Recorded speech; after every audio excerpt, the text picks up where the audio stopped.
हाय, मैं रविंद्र सूर्यवंशी आइडिया से film making के सफर में आज भी आपके साथ जुड़ा हूं और आशा करता हूं कि आप भी मेरे साथ जुड़े होंगे। पहले दिन जो 5 मिनट से लिखने की एक्सरसाइज बताई थी वो आप जारी रखे होंगे और अच्छा खासा स्पीड और टाइम बढ़ गया होगा। हमने देखा कि हमारे पास जो आइडिया है उस आइडिया को किस तरीके से हमने थीम, लॉगलाइन और कैरेक्टराइजेशन के सहारे अलग अलग ट्रैक पर डालने की कोशिश की ताकि हमें एक रास्ता मिल जाए। उसके बाद हमने फाइनलाइजिंग द एंड डिसाइड किया ताकि हमें पता चले कि पहुंचना कहाँ पर है। फिर हमने ऑब्स्टिकल्स या विलन देखे और उसके बाद हमने कैरेक्टर का जहां देखा। फिर उस जहां में हम उस और कुछ कैरेक्टर से मिले जिनसे हमारे सब प्लॉट्स एंड सब कैरेक्टर्स, सपोर्टिंग कैरेक्टर्स बन गए। उसके बाद फिर हमने देखा इंसाइटिंग इंसिडेंट और इंसाइटिंग इंसिडेंट के बाद हमने बैक स्टोरी देखी कैरेक्टर की कि भाई क्या था उसके पीछे और फिर दांव पे क्या लगा हुआ था। और फिर आज हम देख रहे हैं क्लाइमैक्स वो हाईएस्ट पॉइंट होता है कहानी में। अगर ये पॉइंट ना हो तो कहानी बहुत फ्लैट हो जाती है। कई बार बहुत लोगों ने ऐसा किया है कि बहुत फ्लैट क्लाइमैक्स डाला है कि हमें लगता है कि ओ अब क्या होने वाला है and it just goes flat. तो ये क्लाइमैक्स जो होता है ये हमेशा हमारे इंसाइटिंग इंसिडेंट के साथ जुड़ा हुआ रहता है कि किरदार के लाइफ में कुछ हो जाता है और फिर उसे एक उसको एक ज़रूरत होती है कि मुझे ये चाहिए लाइफ में, और फिर वो किस तरीके से उस मकाम तक पहुंचता है और फिर उस मकाम पर पहुंचने के बाद में फिर वो जो हाईएस्ट पीक होता है, जो एक फाइट होती है कभी कभी अंदरूनी कभी एक्सटर्नली, हर एक चीज में फिर वो लड़ाई किस तरीके की होती है वो देखना होता है। वो होता है क्लाइमैक्स और ये हर कहानी में होता है, ये होना जरूरी है। देखते फिल्म जिस देश में गंगा बहती है। राजू एक भोला भाला किरदार था। उसने डाकुओं के सरदार को बचा लिया था और उनके डेन में उनकी जगह पे आके रहने लगा था। थोड़ी उसकी मेहमान नवाजी हो रही थी और उसको ये गलतफहमी हुई थी कि ये सोशलिस्ट है, ये हिसाब बराबर करते हैं, अमीरों से लेते हैं और गरीबों में बांटते हैं। जब उसे इस बात की हकीकत पता चली, जब इंसाइटिंग इंसिडेंट उसके साथ हुआ, जब वो इनके साथ गया एक बारात में डाका डालने के लिए, और जब उसने देखा कि किस तरीके से लूटपाट हो रही थी, खून हो रहे थे और फिर कैसे दूल्हे को मारा गया और फिर कैसे दुल्हन के गले से हार नोच के निकाला गया, देन वो जाग गया। उसे पता चल गया कि ये पाप कर रहे हैं, ये सब गलत है। और फिर उसको इसके साथ एक और डर क्रिएट हो गया कि ये तो सारे पापी हैं, ये जितने भी डाकू हैं, लेकिन इनके पाप की सजा या इनके पाप के अनजाने में जो भागीदार हुए हैं उनके बीवी बच्चे, उनको सजा क्यों? फाइनली वो भी इसी दलदल में फंसे हुए हैं और ये इंसाइटिंग इंसिडेंट ने राजू को ऐसे जगा दिया या हिला दिया कि उसने सारे डाकुओं को जगा दिया और उसने कहा कि वो उनके बीवी बच्चों को एक अच्छी जिंदगी देने की कोशिश करेगा।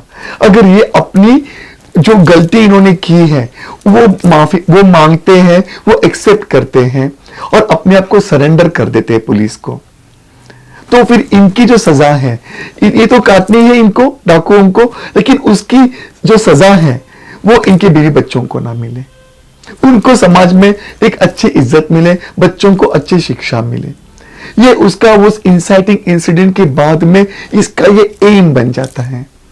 और फिर किस तरीके से फिर इस फिल्म का क्लाइमैक्स आता है कि वो सबको राजी कर लेता है कि चलिए मैं आपको ले चलता हूं पुलिस वालों के पास में, अब अपने आप को सरेंडर कर दो और अपने बीवी बच्चों की अच्छी सी जिंदगी मिल जाएगी। And then police force comes from one side से डाकू आते हैं, इनका आमना सामना होता है और फिर इतने बड़े क्लाइमैक्स में जहां पर एक दूसरे की कोई बात मानने को तैयार नहीं है, one side police force, one side डाकुओं का पूरी तादाद, तब जाके इस वाली जगह पे राजू उनके बीवी बच्चों को बीच में ले आता है। कैसे एक हाईएस्ट पॉइंट होता है क्योंकि अल्टीमेटली उनके बीवी बच्चों को बचाने की ही बात कर रहा था वो, क्योंकि सजा तो डाकुओं को मिलनी ही है। इतनी डकैती की है, इतनी खून खराबे की, इतना लूटपाट किया हुआ है, कितनी जाने ली है, फांसी तो उनको चढ़ना ही है, या उनको थोड़ी रहम कर ले सरकार उन पर और थोड़ी सी सजा माफ कर दे, कम कर दे। पर उनके बीवी बच्चों का जो पुनर्वसन की जो बात हो रही थी, कि उनका रिहैबिलिटेशन की जो बात हो रही थी, उनको एक अच्छी शिक्षा, उनको एक अच्छी जिंदगी, उनको समाज में एक इज्जत देने की जो बात हो रही थी, उन्हीं को बीच में लाया गया था। ये बहुत ही ब्यूटीफुल, बेहतरीन, one of the best climax है कि कैसे दो लोगों के बीच में ये फंसे हुए थे और इन्हीं को बीच में लाके कैसे इन दो लोगों के बीच में सुलह कर दी, एक्सेप्टेंस कर लिया। आप भी देखिएगा और आप ये भी देखिएगा कि आपके पास जो आइडिया है, उस आइडिया को किस तरीके से आपका क्लाइमैक्स क्रिएट कर सकते हैं। जो इंसाइटिंग इंसिडेंट आपकी कहानी में हुआ था, उसका आप कैसे क्लाइमैक्स क्रिएट कर सकते कि अनएक्सपेक्टेड पर उसको पकड़ते और एक उच्चांक लेवल पे, the highest point of the film, highest point of the film पढ़ने के लिए मैं रविंद्र सूर्यवंशी आज भी आपके साथ जुड़ा हूं और आशा करता हूं कि आप सब भी मेरे साथ जुड़े होंगे। आइए देखते हैं फिल्म दिल एक मंदिर। दिल एक मंदिर में डॉक्टर धर्मेश सीता से प्यार करता था और सीता उसके सामने आ जाती है अपने पति को लेके, उसके कैंसर का इलाज करने के लिए। तो देखा जाए तो यही हो गया है उनका इंसाइटिंग इंसिडेंट, यूजुअली जो लव स्टोरी में होता है। पर इस कहानी की थीम अलग थी, याद है? अब थीम में जाके देखिएगा इस कहानी की थीम क्या थी।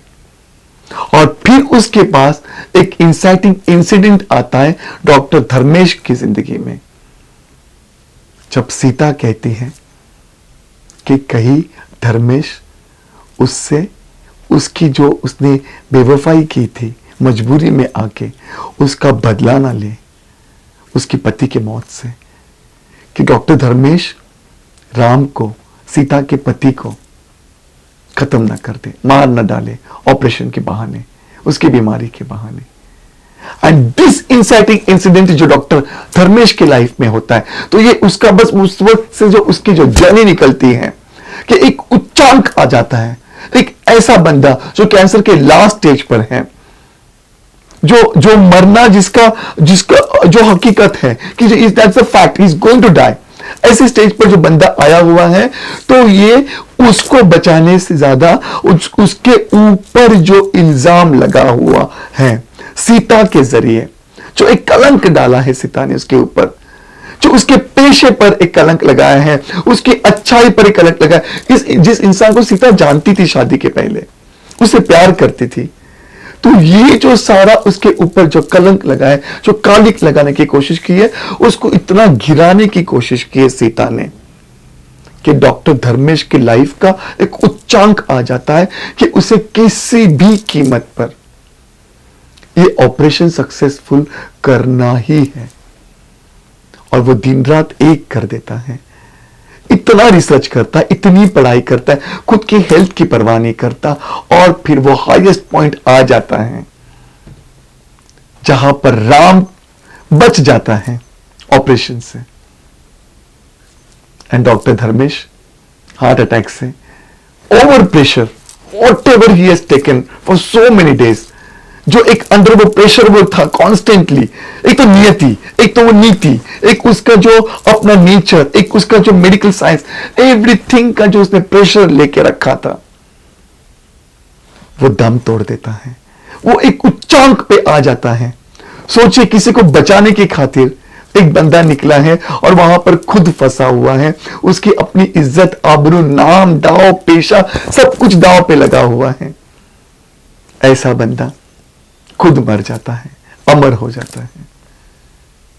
आप भी देखिएगा आपके पास जो आइडिया है, उस आइडिया से किस तरीके से एक क्लाइमैक्स क्रिएट किया जा सकता है, इंसाइटिंग इंसिडेंट को ख्याल में रखे हुए और थीम और लॉगलाइन को पकड़ के रखे हुए। देखिए कितना जरूरी है, हमने जो शुरुआत के चैप्टर 1 से शुरू किया था, थीम, लॉगलाइन, कैरेक्टराइजेशन, आ रहा है ना अब सब कुछ काम में। ये क्लाइमैक्स के वक्त पे हर एक चीज काम में आती है, याद रखिएगा। मैं रविंद्र सूर्यवंशी आइडिया से फिल्म मेकिंग के इस सफर में आज भी आपके साथ जुड़ा हूं और आशा करता हूं कि आप सब भी मेरे साथ जुड़े होंगे। आता रहूंगा। Thank you.